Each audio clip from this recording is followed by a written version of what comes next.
labor organizations established to present and protect employees working at Future Tech Solution Corporation in the technology industry.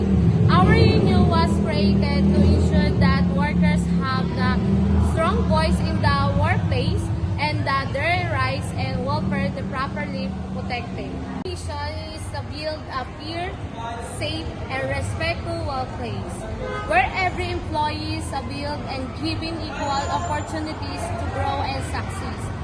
Our mission is to advocate for fair wage and benefit, safe and healthy working conditions, and protections of working rights and job security.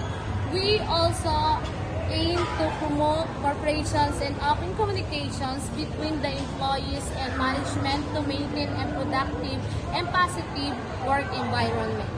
Our official union's logo includes the name the Future Tech Workers Union, and the established year is 2026, which marks the foundations of our organizations.